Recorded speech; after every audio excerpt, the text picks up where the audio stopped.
नमस्कार दोस्तों, मैं आपका होस्ट एंड दोस्त अंकित आप लोगों का स्वागत करता हूं ई शाला पर। दोस्तों आज हम बहुत ही इंपॉर्टेंट टॉपिक, एक बहुत ही जरूरी टॉपिक के ऊपर चर्चा करेंगे जो कि रिलेटेड है चंद्रयान 3 से। और इसका ट्वीट हमें इसरो ने खुद करके बताया है। इससे पहले दोस्तों मैं आपकी नजर डालना चाहूंगा एक इमेज के ऊपर जो कि मैंने इधर साइड में लगाई है। इसके अंदर आपको इसरो के भूतपूर्व चेयरमैन और हमारे वर्तमान प्रधानमंत्री श्रीमान नरेंद्र जी मोदी जी दिख रहे हैं। और अगर आप दूसरी इमेज में देखेंगे तो आपको दिख रहा है कि यार हमें कुछ भावपूर्ण पल नजर आ रहे हैं, जिसके अंदर हमने देखा था कि चंद्रयान 2 किसी तकनीकी खराबी के कारण थोड़ा सा असफल रहा और इसरो के चेयरमैन की इससे आंखें भर आई और नरेंद्र जी मोदी जी ने इसके अंदर उन्हें सांत्वना प्रदान की। और इसी के साथ में हमारे प्रधानमंत्री मोदी जी का ट्वीट भी हमें देखने को मिलता है कि यार ये एक प्राउड मोमेंट है सभी साइंटिस्ट के लिए जिन्होंने इस मिशन के अंदर अपना कंट्रीब्यूशन दिया। और इसी के बाद इसरो की तरफ से एक डेट बताई गई कि यार हम लोग एक मिशन लॉन्च करने वाले हैं जिसका नाम होगा चंद्रयान 3। तो हमारा जो इंतजार था, जो कि कई सालों से 2-3 सालों से था, वो अब खत्म होता है, क्योंकि इसरो ने अपने ट्विटर हैंडल के ऊपर खुद से ट्वीट करके बताया कि यार हम लोग चंद्रयान 3 मिशन लॉन्च करने जा रहे हैं। और 14 जुलाई 2023 को दोपहर 2:35 पे इंडियन स्टैंडर्ड टाइम के अकॉर्डिंग श्रीहरिकोटा से इस मिशन को लॉन्च किया जाएगा। तो दोस्तों इसी के साथ में आज पूरे देशवासियों का इंतजार खत्म होता है। और इतने पल से जो हमारे लिए जो हम सोच रहे थे कि कब हमारा चंद्रयान 3 आने वाला है, उसके लिए भी आज हमारा इंतजार खत्म होता है। और दोस्तों हमें ये भी लगता है कि यार ये सभी भारतीयों के लिए एक गौरव का पल होगा। और इसी के साथ में नीचे जो इमेज पिक कर गई है, ये आज वर्तमान चेयरमैन है हमारे इसरो के, जिनका नाम है एस सोमनाथ जी। तो दोस्तों इसी के साथ हम आगे देखते हैं और आगे पढ़ते हैं कि यार चंद्रयान 3 के अंदर हमें क्या नई जानकारियां देखने को मिलेगी। आप लोग देख सकते हैं कि यार announcing the launching of Chandrayaan 3, ISRO ने अपने ट्विटर हैंडल के जरिए चंद्रयान 3 की लॉन्चिंग को अनाउंस किया है। और उसने कहा है कि यार जुलाई 14 2023 को 2:35 पे सतीश धवन स्पेस सेंटर श्रीहरिकोटा से हम ये लॉन्च करने वाले हैं। और इसी के साथ आप दूसरी फोटो में देख सकते हैं जो इसरो ने अपने ट्वीट के ऊपर, ट्विटर हैंडल के ऊपर डाला है, जिसके अंदर बताया है कि चंद्रयान 3 से रिलेटेड सभी प्रकार की तैयारियां बड़े जोरों शोरों से चल रही है। और आप लोग देख सकते हैं कि यार कैसे ट्रक के अंदर पेलोड को लेके जाया जा रहा है। पेलोड क्या होता है, कहां पर काम में आता है, इसके अंदर क्या रखा जाता है, इन सब की जानकारी के लिए आप बने रहिए हमारे साथ। आगे बढ़ते हैं दोस्तों, आगे हम देखेंगे कि यार इस चांद पर जाने के लिए मिशन की शुरुआत कब की गई।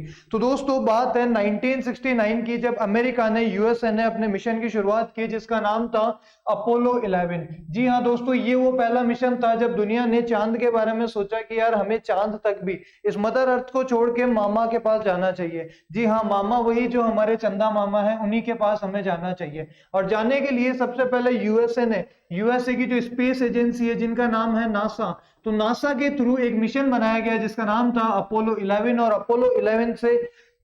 अपोलो 11 के थ्रू चांद की सतह पर पहली बार इंसान उतारा गया। और इसी के साथ में विश्व के अलग अलग देशों के बीच में ये जंग छिड़ गई, ये सोच छिड़ गई कि यार अब कैसे ना कैसे हम लोग भी चांद पर पहुंचे। और आजादी के बाद 1947 में ही भारत ने भी कुछ ऐसा सपना सोचा कि हमें भी चांद तक पहुंचना है, हमें भी अपना स्पेस सेंटर, अपना स्पेस रिसर्च थोड़ा सा इंक्रीज करना है, थोड़ा सा बढ़ाना है। तो इसी के लिए भारत ने आगे जाकर एक मिशन लॉन्च किया जिसका नाम था चंद्रयान मिशन, जो कि हमारा नासा के द्वारा लॉन्च, हमारा अपना इसरो के द्वारा लॉन्च किया हुआ मिशन था। और इसी को लूनर मिशन भी बोला गया है। लूनर दोस्तों चांद के लिए वर्ड यूज में लिया जाता है, इसीलिए इसी को लूनर मिशन भी कहा गया है। आगे हम देखते हैं कि यार इसरो ने किया क्या। तो इसरो ने एक सीरीज के अंदर अलग अलग मिशन चलाए। इसरो ने अपना पहला यान जो कि चंद्रयान का पार्ट था उसे लॉन्च किया, जिसको अपन ने चंद्रयान 1 कहा। देन इसरो ने चंद्रयान 2 लॉन्च किया। और इसके बाद में हम देखते हैं कि यार चंद्रयान 2 के अंदर क्या था। अच्छा, चंद्रयान 1 के बारे में जो भी जानकारी है वो हम लोग थोड़ा सा आगे और देखेंगे। चंद्रयान 2 क्या था, तो चंद्रयान 2 फर्स्ट ऐसा मिशन था वर्ल्ड के अंदर जिसके अंदर चांद के ऊपर लैंडिंग की जानी थी। कि सर अभी तो आपने बताया कि यार चांद के पोल के ऊपर नासा का जो अपोलो 11 मिशन था उसने तो लैंडिंग कर ली है, बट यार ये मिशन था सदर्न पोल के ऊपर। और मून के सदर्न पोल के ऊपर आज तक कोई भी कंट्री नहीं उतर पाया। तो इंडिया ने ऐसा सपना देखा, इंडिया ने एक मिशन लॉन्च किया और उसी के साथ इंडिया चाहता था कि वो मून के सदर्न पोल के ऊपर उतरे। अच्छा सर, सदर्न पोल के बारे में थोड़ी सी जानकारी तो बनती है इसके अंदर। तो यार सदर्न पोल पे कुछ इस तरह के गड्ढे प्रेजेंट है जिनको अपन क्रेटर्स कहते हैं। और ये क्रेटर्स बनने के दो रीजन हो सकते हैं। एक एक तो यार चांद के अंदर एटमॉस्फेयर ना होने के कारण जो भी एस्ट्रॉइड वहां पर आते हैं तो वो डायरेक्ट सरफेस से टकराते हैं और वहां इस तरह का एक होल क्रिएट कर देते हैं, जबकि पृथ्वी पर एटमॉस्फेयर है, वायुमंडल है, उस वायुमंडल के कारण, घर्षण के कारण वो जो भी एस्ट्रॉइड होता है वो एटमॉस्फेयर में ही पूरा खत्म हो जाता है। इसी के अलावा दूसरा रीजन ये भी है कि जब भी चांद के ऊपर वॉल्केनिक इरप्शन होता है, ज्वालामुखी फटते हैं, तब भी इसी तरह के क्रेटर्स बनने लगते हैं। कुछ कंट्रीज ऐसी है जिन्होंने पहले भी चांद के ऊपर अपने विमान, अपने स्पेसशिप उतारे हैं, जिनका नाम है जैसे कि USA, Russia, Japan, European space agency और दोस्तों हमारा चहीता, हमारा पड़ोसी चाइना। आगे देखते हैं दोस्तों कि यार सदर्न पोल की कंडीशन क्या है। तो सदर्न पोल चांद का वो पार्ट है जिस तक आज तक कभी सनलाइट या फिर सूरज की रोशनी नहीं पहुंची। यहाँ पर हमेशा टेम्परेचर माइनस में, यहाँ हमेशा टेम्परेचर माइनस में 260 डिग्री फ़ारेनहाइट तक देखा जाएगा। यहाँ पर हमेशा टेम्परेचर -263 फ़ारेनहाइट तक नोट करने को मिलता है हमें। इसी के बाद इसरो ने एक और नया मिशन लॉन्च किया, चंद्रयान 3। कि सर जब चंद्रयान 2 वहां जा रहा था तो इसरो को ऐसी क्या दिक्कत आन पड़ी थी कि उसे चंद्रयान 3 मिशन लॉन्च करना पड़ा। तो यार दोस्तों चंद्रयान 1 के कंपेयर में हमने चंद्रयान 2 में एक कदम आगे की सोची। हमने सोचा कि यार चंद्रयान 2 को क्यों ना चांद के सदर्न पोल पे उतारा जाए, जहां पर वर्ल्ड में आज तक कभी कोई नहीं जा पाया। बट इसी के साथ में हमें एक और प्रॉब्लम का सामना करना पड़ा कि जब हम चांद के सदर्न पोल की तरफ आगे बढ़ रहे थे तो हमारा मिशन फेलियर नजर आने लगा।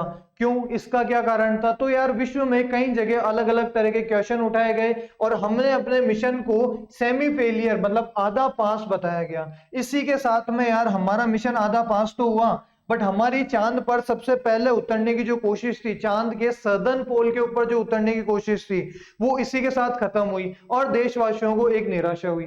परंतु यार देश के अंदर जो हमारी स्पेस एजेंसी है जिसका नाम इसरो है, इसरो ने इसके अंदर हाथ नहीं मानी और बहुत ही कम टाइम के अंदर कोरोना के दौरान एक नया मिशन बनाया, जिसको आज जाके इसरो कह रहा है कि यार हम लोग 14 जुलाई को उसको लॉन्च कर देंगे और सभी भारतीयों के लिए ये एक गौरवमय पल होगा। इस मिशन का नाम दिया गया दोस्तों चंद्रयान 3 और इसका बजट मात्र 610 करोड़ रुपए दिया गया, जो कि दूसरे सभी स्पेस ऑर्गेनाइजेशंस के कंपेयर में काफी ज्यादा कम है। दोस्तों आप लोगों ने एक पिक्चर और देखी होगी जिसका नाम था मिशन मंगल, और उसके अंदर हमने मॉम के बारे में, आई मीन टू से मार्स ऑर्बिटल मिशन के बारे में देखा था। और इसी के अंदर हमने जाना था कि यार कैसे हमारे इसरो ने सबसे कम कॉस्टिंग में और पहले ही अटेम्प्ट के अंदर डायरेक्ट मार्स के ऊपर, मार्स के ऑर्बिट के अंदर हमारा ऑर्बिटल ले जाके प्लेस कर दिया था। तो इसरो हमेशा लो कॉस्टिंग मिशन के लिए तो जाना गया है और इसीलिए इसरो ने अपना एक नया मिशन लॉन्च किया है जिसका नाम है चंद्रयान 3।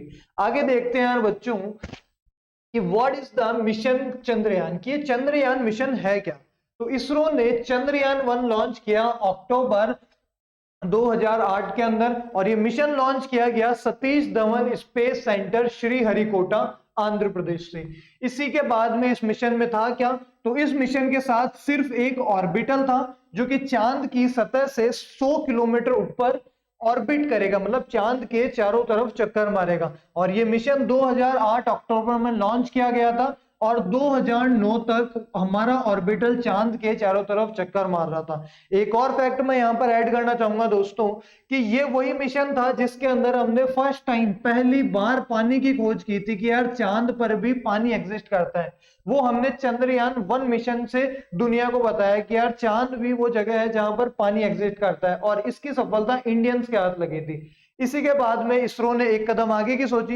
इसरो ने सोचा कि क्यों ना उस जगह जाया जाए जहां आज तक कोई नहीं जा पाया, चांद के उस वाले पोल पे जाया जाए जहां पर कोई नहीं जा पाया। तो इसलिए इसरो ने अपना एक सेकंड मिशन लॉन्च किया जिसका नाम था चंद्रयान 2। बट दोस्तों समय काफी लंबा लिया गया और 22 जुलाई 2019 को भारत के द्वारा चंद्रयान 2 सेम जगह श्रीहरिकोटा से लॉन्च किया गया। और मिशन के अंदर जो थे, इस मिशन के अंदर एक ऑर्बिटर था जो चांद की तरफ चारों ओर जाके चक्कर मारने वाला था। इस मिशन के अंदर एक लैंडर था जो चांद की सरफेस के ऊपर लैंड होने वाला था और इस मिशन के अंदर एक रोवर था। अच्छा, ये रोवर क्या है? तो एक 6 पहियों की एक गाड़ी है जो चांद की सतह के ऊपर चलती और हमें चांद के बारे में इंफॉर्मेशन लाके कलेक्ट करके देती और इसीलिए इसे लूनर साउथ पोल मिशन बोला गया।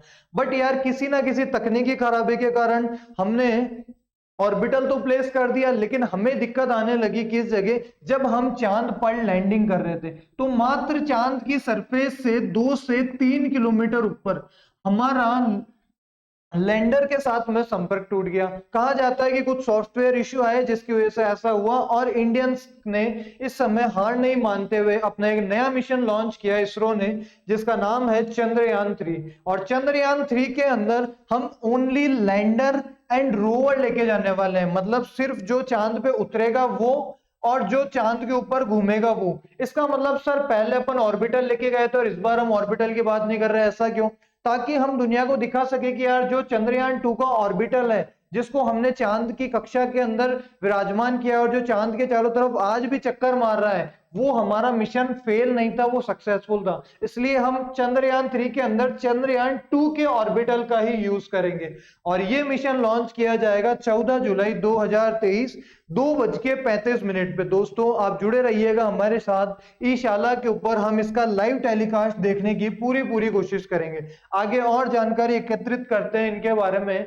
अब यार चंद्रयान इतना जरूरी क्यों है? अगर मैं आपसे पूछूं कि यार ये चंद्रयान 3 इतना ज्यादा जरूरी क्यों है भारत के लिए, तो यार मैं आपको एक बात और बताना चाहूंगा कि 2021 में इंडिया और जापान दोनों ने मिलकर अपना एक मिशन बनाया जिसका नाम था joint lunar polar exploration satellite mission, जिसके अंदर कहा गया कि यार इंडिया का इसरो और जापान का जाक्सा दोनों मिलके एक कॉपरेशन बनाएगा, अपना एक कोलिएशन करेगा और एक मिशन आगे लॉन्च करेगा। आगे मिलके दोनों लूनर मतलब चांद के लिए, मून के लिए अपने मिशंस लॉन्च करेंगे, दोनों मिलके करेंगे और मून के लिए करेंगे। तो यार इसी के लिए भी हमारा चंद्रयान 3 की सफलता बहुत ज्यादा जरूरी है, क्योंकि अगर हमें चंद्रयान 3 में सफलता मिलती है तो वर्ल्ड में, विश्व लेवल पे हमारा एक अलग ही परचम लहराएगा। आगे देखते हैं दोस्तों हम लोग कि चंद्रयान 3 के बारे में थोड़ी सी जानकारी लेते हैं। चंद्रयान 3 क्या है कि यार दोस्तों फॉलो अप है किसका? चंद्रयान 2 का।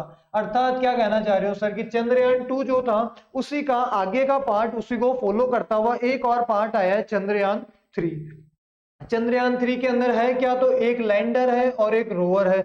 ये इमेज जो आपको दिख रही है ये लैंडर है, ये जाएगा और चांद की सरफेस के ऊपर लैंड होगा। अच्छा, इससे पहले मैं आपका ध्यान इधर लेके जाना चाहूंगा। ये है हमारा GSLV MK3। ये अपना हमारा इंडिजीनियस भारत में बनाया हुआ लॉन्चिंग व्हीकल है, और इसी के अंदर GSLV MK3 के अंदर हम चंद्रयान 3 का जो भी पेलोड है, जो लैंडर है और जो रोवर है, इनको हम इसी जगह इस ऊपर वाले पार्ट के अंदर बैठा कर लेके जाने वाले हैं। अच्छा सर, इसके बाद में इसके अंदर और क्या है? तो यार दोस्तों इसी के अंदर यहाँ पर और यहाँ पर इन तीनों जगह पे तो फ्यूल भरा जाता है, और ये जो बीच वाला पार्ट आपको दिख रहा है ये है क्रायोजेनिक इंजन, जो कि यहाँ पर इंजन का काम करेगा इस रॉकेट को ऊपर लेके जाने के अंदर। अच्छा, इसी के साथ हम थोड़ा सा और आगे देखते हैं। तो जब ये ऊपर जाएगा, चांद के ऊपर उतरेगा, तो जो चांद के ऊपर उतरेगा उस पार्ट को ये बोलेंगे। अगर ये पार्ट वहां पर जाके लैंड करेगा, इसीलिए तो इसे लैंडर बोला गया है, और ये पार्ट वहां पर फिर इसके बाद में से इसका गेट खुलेगा, इसमें से ये पार्ट बाहर आएगा, ये एक 6 पहियों की गाड़ी बाहर आएगी और चांद की सरफेस के ऊपर ये गाड़ी चक्कर मारेगी। अच्छा, ये 14 दिन के लिए चांद की सरफेस के ऊपर घूमेगी। ऐसा क्यों? क्योंकि 1 लूनर डे, एक चंद्र दिन, वो 14 दिन का होता है, इसलिए ये 14 दिन तक चांद की सरफेस पे घूमेगी। हम इसे लॉन्च करने वाले हैं सतीश धवन स्पेस सेंटर श्रीहरिकोटा से, और जियो सिंक्रेनिक सैटेलाइट लॉन्चिंग व्हीकल, जिसको हमने GSLV MK3 बोला, इसका हम इसके अंदर यूज करने वाले हैं, जो हमें चांद तक लेके जाने वाला है। आगे देखते हैं दोस्तों इस मिशन के बारे में, मैं आपको थोड़ी सी और जानकारी देता हूं। इस मिशन में हमारे पास एक लैंडर है, एक रोवर है, जो कि लैंडर से बाहर आएगा और चांद की सरफेस पे चलेगा। जो हमारा लैंडर है उसका साइज जो है, उसका जो वेट है वो लगभग 3900 kg, लगभग 4000 kg के बराबर हमारा उसका वेट है। और जो रोवर है हमारा, ये जो गाड़ी है जो चांद के सरफेस पे चलेगी, इसका वेट हमारा लगभग 26 किलो का है। इस मिशन की एक थीम भी दी गई है जिसका नाम है साइंस ऑफ द मून, कि मून का क्या विज्ञान है, चांद का क्या विज्ञान है, हम उसके ऊपर चर्चा करेंगे। तो इस मिशन की एक थीम है जिसका नाम है साइंस ऑफ द मून। ये मिशन 14 दिन के लिए चांद पर रहने वाला है। ये रोवर 14 दिन के लिए चांद पर घूमने वाला है, चांद पर चलने वाला है, जानकारियां इकट्ठी करने वाला है। और 14 दिन क्यों चुना गया? क्योंकि एक लूनर डे, चांद का एक दिन 14 दिन अर्थ के, पृथ्वी के 14 दिन के बराबर होता है। अच्छा, इसी के अलावा कुछ और चीजें हैं जो मैं आपसे साझा करना चाहूंगा कि यार कुछ वर्ड होते हैं जैसे कि प्रोपल्शन मॉड्यूल। प्रोपल्शन मॉड्यूल क्या होता है कि यार स्पेसशिप का वह भाग जो स्पेसशिप को उड़ाने वाला है या फिर स्पेसशिप जिसके जरिए उड़ने वाला है। इसका मतलब यार दोस्तों हम इस पार्ट की बात कर रहे हैं जो कि इंजन है। इस इंजन की हम बात कर रहे हैं कि ये हमें चांद तक उड़ा के लेके जाने वाला है। इसके बाद में हम देखते हैं कि यार लैंडर, चांद की सतह पर उतरने वाला भाग। इसका मतलब ये जो ऊपर जो पेलोड है इसके अंदर रखा हुआ है लैंडर, जिससे हम इस इमेज के जरिए जान सकते हैं कि यार ऐसा हमारा लैंडर दिखेगा।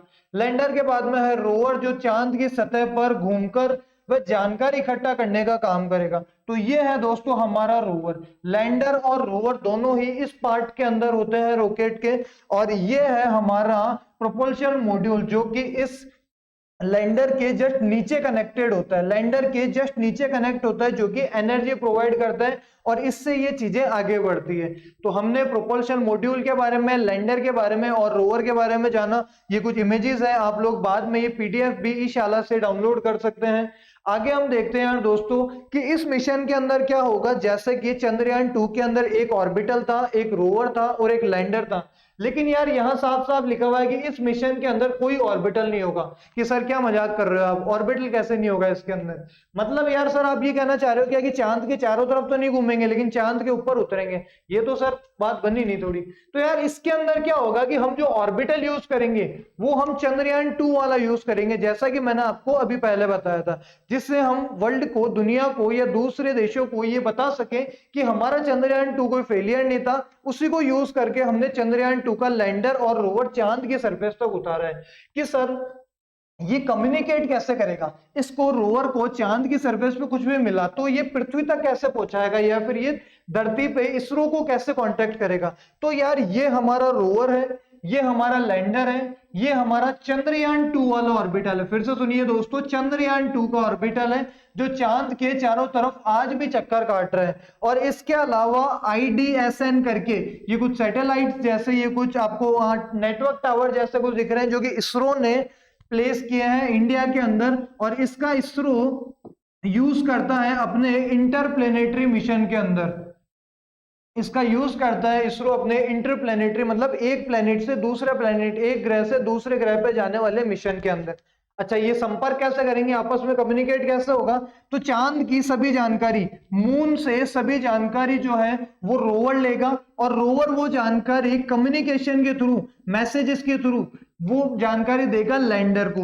रोवर सभी जानकारी देगा लैंडर को और लैंडर से वो सारी जानकारी दी जाएगी ऑर्बिटल को, जो कि चांद की कक्षा के अंदर घूम रहा है, जो कि जमीन से 100 किलोमीटर ऊपर है। वहां पर सारी जानकारी दी जाएगी ऑर्बिटल को और ऑर्बिटल के थ्रू सारी जानकारी आएगी इन डिवाइसेस के थ्रू जो कि IDSN नाम से जाने जाते हैं। वो सारी जानकारी आएगी इसरो के हेडक्वार्टर में और फिर दोस्तों आपको इसी ईशाला के प्लेटफॉर्म के जरिए वो सारी जानकारी जानने को मिलेगी कि यार चांद के ऊपर क्या क्या हमारे चंद्रयान 3 को मिला है। अच्छा, इसी के जगह हम थोड़ा सा और आगे देखें तो हम देखते हैं यार दोस्तों कि चंद्रयान 2 से चंद्रयान 3 थोड़ा सा अलग क्यों है। कि सर ऐसा नहीं हो सकता क्या कि चंद्रयान 2 फेलियर हो गया तो चंद्रयान 3 भी फेलियर हो जाए? तो यार दोस्तों इसके अंदर एक जो जानकारी मैं आपको देना चाहूंगा कि इसरो के जो आज के हमारे चीफ हैं जिनका नाम है S सोमनाथ जी, उन्होंने पूरे दावे के साथ में कहा है कि यार चंद्रयान 3 का फेलियर होने का सवाल ही पैदा नहीं होता। ऐसा क्यों? क्योंकि यार इसके अंदर कुछ ऐसे मॉडिफिकेशन किए गए हैं, कुछ ऐसे चेंजेस किए गए हैं चंद्रयान 3 के अंदर,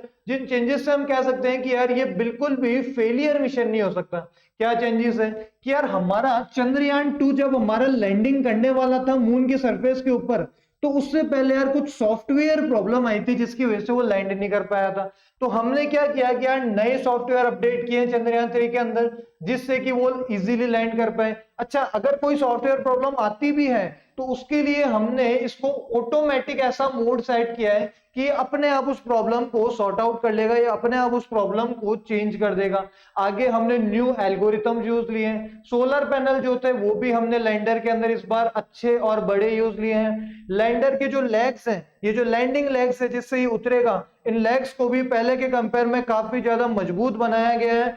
और लैंडर के अंदर कुछ ऐसी खूबियां भी है कि वो अपने लैंडिंग पोजीशन को चेंज कर सकता है। मतलब सर कि यार लैंडर यहां जा रहा है उतरने के लिए, और उसको दिख रहा है कि यार यहाँ तो ऐसा बड़ा सा एक क्रेटर, एक बड़ा सा खड्डा है जिसके अंदर अगर हम उतरे तो यार ये हमारे लिए शायद सही ना हो। तो लैंडर अपनी जगह को इधर से थोड़ा सा आगे ले जाके चेंज भी कर सकता है। मतलब इस बार मूवेबल लैंडर है। अच्छा, ये सब होने वाला कैसा है सर? काफी इंटरेस्टिंग नजर आ रहा है। तो यार मैंने आपको ये एक डायग्राम बनाया है, ये एक डायग्राम दिखाया है जिसकी वजह से हम लोग इसको और इजीली समझ सकते हैं कि यार अर्थ से जब भी कोई मिशन लॉन्च किया जाता है तो हमेशा अर्थ से वेस्ट टू ईस्ट की तरफ मूवमेंट होता है। या फिर किसी भी कंट्री का जो स्पेस सेंटर बना हुआ रहता है, जहां से लॉन्चिंग पैड बना हुआ रहता है, वो कंट्री के वेस्ट ईस्टर्न पार्ट के अंदर होता है। ऐसा क्यों? क्योंकि अर्थ का मूवमेंट भी कुछ इसी तरह से होता है। तो हमें अर्थ के मूवमेंट, अर्थ की डायरेक्शन में, अर्थ की रोटेशनल डायरेक्शन के साथ में अगर हम ऐसा करते हैं तो उससे हमें एक इनिशियल वेलोसिटी इजीली मिल जाती है। तो ये क्या करेगा यार, यहां से निकलेगा, एक चक्कर अर्थ का पूरा कंप्लीट करेगा और इस पॉइंट पे पहुंचेगा। इस पॉइंट पे पहुंच के फिर से यहां से इसे बूस्ट दिया जाएगा, मतलब फिर से इसे एनर्जी दी जाएगी। कौन सी एनर्जी? जो आप लोगों ने मिशन मंगल पिक्चर में देखी थी कि हर एक चक्कर मारने के बाद में थोड़ा सा बूस्ट दिया जाता है, तो वो एक एनर्जी देंगे और उसके बाद में हम लोग फिर से घूमेंगे। अच्छा, हमारी रॉकेट साइंस और होम साइंस में भी ज्यादा डिफरेंसेस नहीं है। जैसा हमने मिशन मंगल पिक्चर में देखा था कि यार गैस को गर्म किया, बंद किया, फिर भी पूड़ियां तली रही है, तो इसी तरह से यार दोस्तों यहाँ पर भी ऐसा ही कुछ होने वाला है कि एक बार बूस्ट देंगे और रॉकेट अपने आप घूमेगा। जब इस पॉइंट पे फिर से आएगा तो फिर से एनर्जी दी जाएगी और इस बार सेकेंड राउंड कंप्लीट करके आएगा। ऐसे करते करते यार ये अर्थ के या पृथ्वी के टोटल 5 राउंड कंप्लीट करेगा और फिर हम इसको फाइनल एनर्जी देंगे जिससे ये मून की ऑर्बिट के अंदर जाके प्लेस हो जाएगा। अच्छा, एक चीज देखना कि अर्थ के अंदर ये ऐसा दूर जा रहा है और मून के अंदर ये ऐसा पास जाएगा, दूर से अंदर की तरफ जाएगा और फिर जाके मून के सरफेस के ऊपर उतरेगा। और इसी के साथ हम लोग फिर से मिलेंगे चंद्रयान 3 की सफलता के अंदर। एक और बात मैं आप लोगों से जानकारी साझा करना चाहूंगा, कुछ ऐसे इमेजेस जो मुझे गूगल करते हुए, आप लोगों के लिए जानकारी इकट्ठा करते हुए मुझे कुछ इमेजेस मिली। यार दोस्तों, ये वो फर्स्ट लॉन्चिंग पैड की, फर्स्ट लॉन्चिंग सैटेलाइट की इमेजेस है जिसके अंदर हम देख सकते हैं कि यार कैसे हमारे साइंटिस्ट लोग साइकिल के ऊपर पेलोड रख के, रॉकेट का सामान रख के लेके जा रहे थे। तो यार हमारे इसरो ने जिसके ऊपर हमें बहुत ही प्राउड होता है, उसने यहां से शुरुआत की। ये देखिए इसके अगली इमेज के अंदर कि यार साइकिल के अंदर रॉकेट लगा के लेके जाया जा रहा है। ये देखिए बैलगाड़ी के अंदर लैंडर, रोवर, ऑर्बिटल्स, इन लोगों को लाया जा रहा है। तो यार हमने यहां से शुरुआत करते हुए आज भारत के अंदर हम लोग यहाँ पर GSLV Mk3 तक पहुंच चुके हैं, जो कि हमारा खुद का मेन मेड, इंडियन मेड बनाया गया है यार दोस्तों। और इसी के साथ में इसरो और दिन प्रतिदिन नई तरक्कियां ले रहा है, दिन प्रतिदिन नए नए मिशन ला रहा है। जैसे कि मैं आपको बताता हूं कि यार चंद्रयान 3 के बाद हमारा चंद्रयान 4 और चंद्रयान 5 आना तय है। इसी के बाद हमने सूरज के ऊपर रिसर्च करने के लिए हमने आदित्य L1 नाम से एक मिशन लॉन्च करना इसरो का आगे तय है। और अब इसी के साथ साथ इसरो अभी तो क्या कर रहा है कि यार इंसान को भी अंतरिक्ष में भेजने की कोशिश कर रहा है, जिसके लिए इसरो का एक मिशन प्लान है जिसका नाम है गगनयान। जी हाँ दोस्तों, गगनयान दिसंबर 2021 के अंदर आने वाला था, लेकिन कुछ तकनीकी कारण, कुछ एनवायरमेंटल प्रॉब्लम, कुछ मानव दिक्कतों के कारण, कोरोना के कारण ये सारा मिशन धीरे धीरे पोस्टपोन होने लगा और जल्द ही इसरो हमें चांद पर उतारने की, अंतरिक्ष में लोगों को ले जाने की भी सौगात देगा। तो दोस्तों बने रहिए इंशाल्लाह के साथ। जाते जाते मैं आप लोगों को एक ही बात कहना चाहूंगा कि बड़ों का सम्मान करें, छोटों से प्यार करें और अपना व्यक्तित्व कुछ इस प्रकार विकसित करें कि महिलाएं आपके साथ सुरक्षित महसूस करें। धन्यवाद दोस्तों, आगे मिलेंगे इंशाल्लाह पर।